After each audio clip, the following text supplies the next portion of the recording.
حضرت امام حسن سے آ کے وظیفہ پوچھا، اس شخص نے کہا حضور اولاد کوئی نہیں تو وظیفہ بتائے، تو آپ نے فرمایا استغفار پڑھا کر. کیا کر؟ اس نے کہا ٹھیک ہے. تو حضور پھر میں دوبارہ کب آؤں؟ تو امام حسن کہنے لگے بے اولاد ہے نا تو، استغفار کا وظیفہ بتایا نا؟ کہا ہاں. فرمانے لگے اب اس وقت آنا جب اللہ تجھے 10 بیٹے عطا کرے گا. کتنے؟ 2 4 نہیں، 10 ہی کہہ دیے. تو حضرت امیر معاویہ رضی اللہ تعالیٰ دیکھا، کہنے لگے حسن اتنا بڑا دعویٰ. آپ فرمانے لگے میں نے کہہ دیا نا تو اللہ فضل کرے گا. ہاں ہاں اللہ خیر کرے گا، خیر ہو جائے گی. وہ شخص کئی سالوں کے بعد آیا، کئی سالوں کے بعد. تو حضرت امیر معاویہ کو بھی ساتھ لایا، کہنے لگا حضور اللہ کے فضل سے اللہ نے 10 بیٹے عطا فرمائے، پورے 10 ہی اللہ نے دیے. تو حضرت امیر معاویہ کہنے لگے جناب بات تو آپ کی سچی ہو گئی، پر مجھے بھی بتائیے وظیفہ کہاں سے لیا؟ فرمانے لگے قرآن پاک سے. سورہ نوح کی 10 11 12 آیت پڑھو. اللہ فرماتے ہیں تم استغفار پڑھو، میں تمہاری بیٹوں سے بھی مدد کروں گا، مالوں سے بھی مدد کروں گا. تو میں نے استغفار بتائی تھی، اور قرآن میرے اللہ کا ہے، رب کا وعدہ جھوٹا ہو سکتا؟ فرمایا 10 بیٹے ملنے تھے، میں نے کہہ جو دیا تھا. اور میرے بھائیوں یاد رکھیں استغفار اللہ کی رحمت نازل کر. ایک ہوتا ہے خوف، ایک ہوتی ہے خشیت. خوف والے لوگ توبہ کرتے ہیں، خشیت والے استغفار کرتے ہیں. ایک ہوتا ہے خوف، ایک ہوتی ہے خشیت والے استغفار کرتے. نبی کریم علیہ السلام نے فرمایا میں دن میں 100 مرتبہ استغفار کرتا. دن میں توبہ والا کہتا ہے کہ میں بھول گیا تھا مجھے معافی مل جائے، اور خشیت والا کہتا ہے میرا یار ناراض نہ ہو جائے. وہ استغفار ہی کرتا رہتا ہے، وہ معافی مانگ. حضرت رومی نے مثال دی ہے، فرماتے ایک عورت تھی تو بھیک مانگا کرتی تھی. ایک دن بادشاہ کے دروازے پہ بھیک مانگنے گئی تو بادشاہ کو پسند آ گئی، اس نے نکاح کر لیا. 20 کنیزائیں اس بی بی کے پاس تھی خدمت کرنے کے لیے، روٹی دینے کے لیے، کپڑا دینے کے لیے، لیکن وہ ہر وقت روتی رہتی تھی، ہر وقت روتی. ایک سمجھدار کنیز کہنے لگی کہ ملکہ اب تیرا درجہ بہت بڑا ہے، تو ہر وقت روتی رہتی ہے، معافی مانگتی رہتی ہے ہر وقت، کون سی ایسی نعمت ہے جو تیرے پاس نہیں؟ تو وہ کہنے لگی اس لیے تو روتی ہوں. کیا مانا؟ کہنے لگی اس لیے روتی ہوں کہ میں اس قابل نہیں تھی جو مجھے مل گیا، کہیں میرے سر کا سائیں ناراض نہ ہو جائے، وہ کہیں بگڑ نہ جائے. مجھے پتا ہے کہ میں کیا تھی اور مجھے کہاں تک پہنچا دیا. میں روتی اس لیے ہوں کہ کبھی کہیں وہ ناراض. حضرت عمر اس لیے روتے تھے کہ کہیں مصطفیٰ ناراض نہ ہو جائے. حضرت ابو بکر اس لیے تڑپتے تھے کہ کہیں اللہ کا فضل روٹھ نہ جائے. یہ جو مولا علی اپنے کمرے میں بیٹھ کے زور زور سے استغفار پڑھتے، تو اس لیے نہیں کہ بڑے پاپ تھے جن کی معاذ اللہ معافی مانگتے تھے، اس لیے کہ رب رسول کہیں ناراض نہ ہو. خشیت تھی کہ جہاں ہم پہنچے ہوئے کہیں وہاں سے واپس. استغفار بندے کی اللہ سے صلح کرا دیتا ہے، بندے کی رب سے صلح ہو جاتی ہے جب استغفار. دیکھیں نا بڑی سادی سی بات ہے کہ 2 بھائی ناراض ہو تو بڑا کہتا ہے اس نے میری بے ادبی بڑی کی، تو چھوٹا اگر پاس آ جائے اور پیر پکڑ لے کہ چل یار معاف کر دے، تیرا بھائی نہیں. پتہ کیا ہوتا ہے؟ صرف معافی نہیں ملتی. ہاں صرف معافی نہیں. چھوٹے نے بے ادبی کر دی، بڑے کو تکلیف ہوئی، بات جب آگے بڑھی نا تو بڑے نے شکوہ کیا. جب لوگوں نے چھوٹے کو سمجھایا تو چھوٹا جب معافی مانگتا، ادھر دیکھو میری طرف، جب چھوٹا معافی مانگتا ہے نا اٹھ کے جاتا ہے اور بڑے کے پیر پکڑتا تو میرا معاف نہیں کرتا، بڑا رو بھی پڑتا ہے، بڑا رو بھی پڑتا ہے. اور وہ کہتا ہے کہ وہ میں اور تم اماں کے پاس اکٹھے بیٹھتے، ایک باپ کی موٹر سائیکل پہ اکٹھے بیٹھتے، تو تیرا اور میرا رشتہ اتیار تو نے یہ کیوں؟ وہ جو آنسو نکلتے ہیں نا وہ درد ہوتا ہے، وہ کیف ہوتا ہے، وہ سوز ہوتا ہے، وہ لذت ہوتی ہے، وہ پیار ہوتا ہے. رب کہتا ہے تو معافی مانگ، انہو کان غفارا، تو معافی مانگ، میں تجھے معاف بھی کروں گا، تیرے اوپر رحمت بھی فرماؤں گا، تیرے اوپر کرم نوازی بھی کروں گا، تجھے نواز دوں گا، تجھے عطا کروں گا. حضرت موسیٰ کلیم اللہ علیہ السلام کا زمانہ مبارکہ تھا، قحط پڑ گیا، بارش نہیں ہوتی. ہم لوگ نا اب تو خیر ہمارے پاکستان میں تو ٹیبل ٹاک ہوتی ہے، ٹاک شو ہوتے ہیں. ہمارے ہاں تو پتہ کیا جاتا ہے کہ بارش ہو کیوں نہیں رہی، پھر اس پہ یہ ہوتا ہے کہ دھواں بڑا چڑھ گیا ہے، حالات بڑے خراب ہیں، فلاں ایسے ہو گیا قحط کا. ہم تو اسباب تلاش کرتے رہتے ہیں نا جی، پھوک بہت زیادہ ہے، فلاں چیز ایسے ہے، فلاں چیز ایسے، ہم تو یہ تلاش کرتے رہتے ہیں. وہ لوگ یوں نہیں کرتے تھے، وہ سیدھے جا کے مصلوں پہ بیٹھتے تھے، اس لیے کہ وہ کہتے تھے جب رب چاہتا ہے تو پھر کوئی چیز کسی چیز کو روک سکتی، وہ سیدھے مصلے پہ بیٹھتے. اعلیٰ حضرت فاضل بریلوی رحمۃ اللہ علیہ کے پاس ایک مولانا محمد حسین آئے، وہ فلکیات کے بڑے ماہر تھے. تو اعلیٰ حضرت نے فرمایا ذرا ستاروں کا حساب لگا کے دکھاؤ بارش کب ہوگی. کہنے لگا پورا مہینہ تو نہیں ہوگی. تو اعلیٰ حضرت رحمۃ اللہ علیہ فرمانے لگے کہو کہ میرا علم کہتا ہے مہینہ نہیں ہوگی، اللہ چاہے تو ابھی ہو سکتی ہے. کہنے لگا جی وہ تو ٹھیک ہے پر میرا علم، وہ جیسے روز لوگوں نے پیر نیٹ ٹو سین شاہ صاحب نہیں کھولے ہوتے کہ بارش کب آئے گی، اور اس کی طرف نہ دیکھ، مصلے پہ بیٹھ، مہربانی کر مصلے پہ بیٹھ، اللہ کی بارگاہ میں حاضر ہو، اس سے معافی مانگ، اسے منا تاکہ وہ رحمت کی بارش۔ کہنے لگا جی میرا علم کہتا ہے، تو اعلیٰ حضرت فرمانے لگے پھر وہی بات، تو کہ اللہ چاہے تو بارش ابھی، لیکن یہ جو اڑ گئے ہیں نا بیچارے، یہ اڑ ہی گئے ہیں، یہ جہاں الجھ گئے ہیں وہاں یہ لوگ الجھ گئے، اللہ ہمیں الجھنے سے محفوظ فرمائے۔ تو اعلیٰ حضرت اٹھے تو فرمایا ٹائم کیا ہوا ہے گھڑی پہ؟ کہنے لگا جی 12۔ تو اعلیٰ حضرت نے گھڑی گھمائی، اب کیا بج گیا؟ کہنے لگا 4 بج گئے۔ فرمانے لگے بج گئے نا 4؟ کہنے لگا جی آپ نے گھڑی گھما جو دی ہے۔ فرمانے لگے اللہ بھی جب چاہے تو ستارے گھما دیتا ہے، اللہ بھی ستارے گھما دیتا ہے بارش۔ کہنے لگا جی وہ تو ٹھیک ہے پر مہینہ نہیں ہو سکتی، اڑا ہوا بندہ اس کا کوئی علاج ہے جو اڑ جو جائے، اس کے لیے قرآن کہتا ہے وَإِذَا خَاطَبَهُمُ الْجَاهِلُونَ قَالُوا سَلَامًا، اسے سلوٹ کرو دور سے، اسے کہ تو جان اور تیرا۔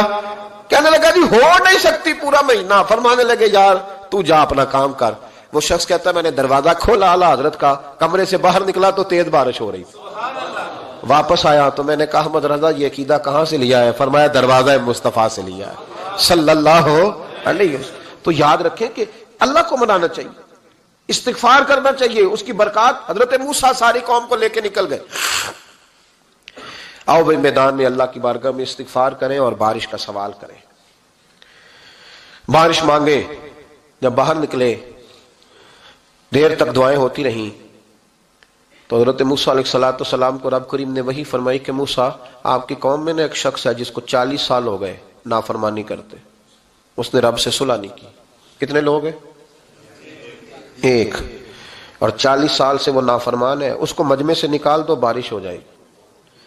اگر ایک گناہگار کی وجہ سے بارش رک جاتی ہے، اور جہاں دروازے کھلے ہوئے ہوں، جہاں تنہائیاں خوفناک ہوں، اور جہاں تباہی اتری ہوئی ہو، اور جہاں لوگ کروڑوں روپیہ مال ہڑپ کر گئے ہوں، اور جہاں علماء کو ہتھ کڑیاں لگا کے ٹھنڈی زمینوں پہ لٹا دیا جائے اور قوم کہہ رہی ہو اچھا ہوا اچھا ہوا، اور لوگ پھبتیاں اڑا رہے ہوں، مذاق کر رہے ہوں، تو پھر اس قوم پہ کس طرح کر کے فضل الہی۔ اور یہ مولوی کا معاملہ نہیں، یہ تو ممبر رسول کا معاملہ ہے۔ میرے مصطفیٰ نے یہ نہیں کہا پیر میرا وارث ہے، حضور نے فرمایا عالم میرے دین کے وارث ہے۔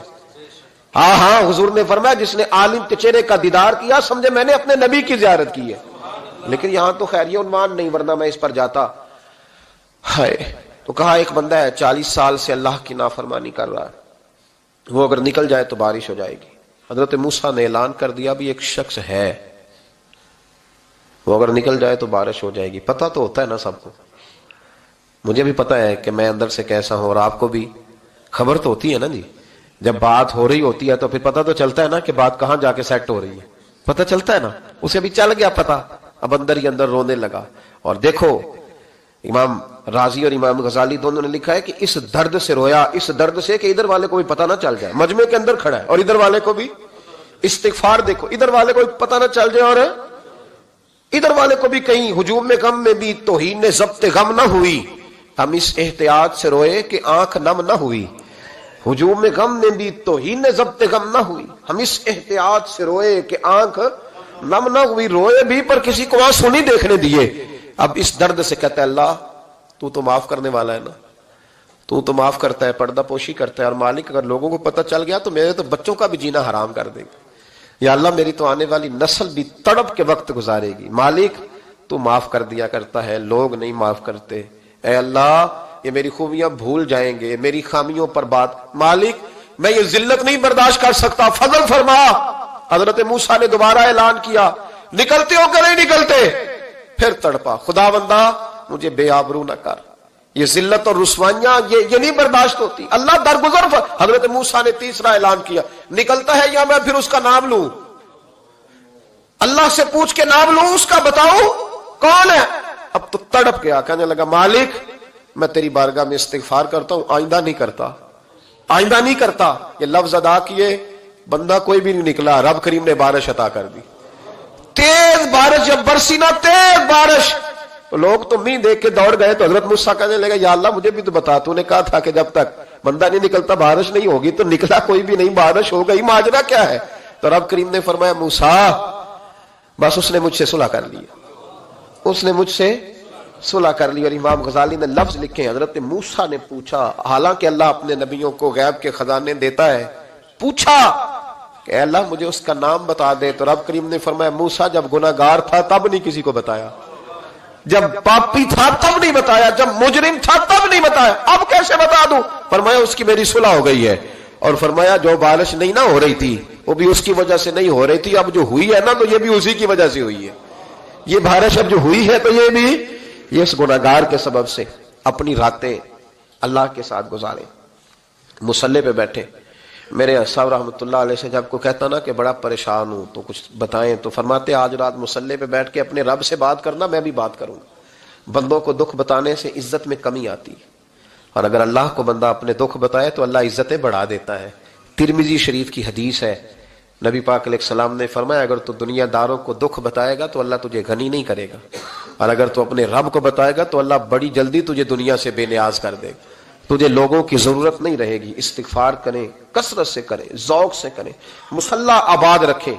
ہر شے دیکھو نا, جس طرح کھانے کی میز آباد رہتی ہے, بستر آباد رہتا ہے, ہمارے دیگر معاملات, اگر مصلی نہ آباد رہے تو روح بے چین رہتی ہے, طبیعت بے قرار رہتی ہے. انسان, میں نے دیکھا ہے بڑے بڑے سمجھدار لوگ پاگلوں جیسی زندگی گزار رہے ہیں, بولتے جا رہے ہیں, بولتے جا رہے ہیں, بولتے جا رہے ہیں, ایسے کسی کو کوئی خبر کہ 6 فون اٹھائے ہوئے ہیں, ایسے جیسے ڈسٹرب ہو گئے مینٹلی طور پر. وجہ کیا ہے کہ ان سے جان نہیں چھڑاتے. کبھی سارے موبائل بند کر کے نا, سارے بچے ہر چیز سائڈ پہ کر کے مصلی پہ بھی آنا چاہیے. اور مالک تو بڑا ہی کریم ہے, اللہ تو بڑا ہی کنز المال کی حدیث سنا کے بعد سمیٹتا ہوں. نبی پاک صلی اللہ تعالی وسلم فرماتے ہیں ایک شخص تھا بنی اسرائیل میں, بڑا مالدار تھا, تو پھر اس پہ غربت آ گئی. جب غربت آئی تو رو پڑا, کہنے لگا اے اللہ میں غریب ہو گیا ہوں, میری مدد فرما, میں نے بڑی نافرمانی کی ہے تیری. مالدار جب تھا تو بڑی موج کر, یا اللہ میں نے بڑی اب نہیں کروں گا, مجھے اس غربت سے نکال. تو اللہ نے فرشتوں سے کہا کہ دے دو جو مانگتا ہے. تو فرشتے کہنے لگے یا اللہ یہ توبہ کر کے نہیں آیا, ڈر کے نہیں آیا, یہ تو الجھ گیا تب آیا ہے. یہ تجھ سے ڈر کے ہوتا ہے نا ایسے کہ لوگ اللہ سے نہیں ڈرتے جتنا غربتوں سے معاذ اللہ ڈرتے ہیں. یا اللہ یہ تو وہ الجھ گیا تب آیا. تو اللہ نے فرمایا پتہ مجھے بھی ہے, لیکن آ تو گیا ہے نا, چلو دے دو. تو کہا یا اللہ اگر دے دیا تو دوبارہ نہیں آئے گا. فرمایا اس کا بھی مجھے پتا ہے, تم دے دو. اسے دے دیا. جب دولت مل گئی نا تو کہنے لگا اوہو وہ تو میں نے اس طریقہ سے استعمال کیا اس لیے کامیاب ہو گیا.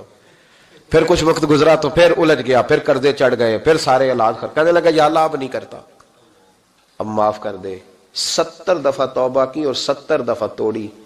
حبیب کریم فرماتے ایک دن بستر پہ تھا, آسانی تھی, 70 دفعہ فرشتوں نے کہا یا اللہ یہ جھوٹا ہے, جھوٹ بولتا ہے, یہ تو غربت آئی ہے تو تیری بارگاہ میں آیا ورنہ کبھی نہ آتا, بیمار ہوا ہے تو آیا, اس کا تو بچہ بیمار ہوا ہے تو آیا ورنہ کبھی نہ آتا.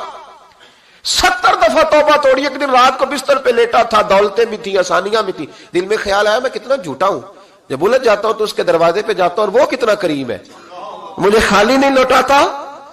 تڑپ اٹھا, آنسو نکل گئے, اٹھ کے مصلی پہ کھڑا ہوا. تو رب کریم نے فرشتوں سے فرمایا کھول کے دیکھو دروازے, آج یہ غربت کی وجہ سے نہیں آیا, آج میرا بن کے آیا ہے.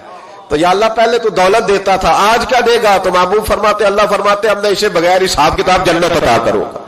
استغفار کریں, اس کے حضور حاضری دیں.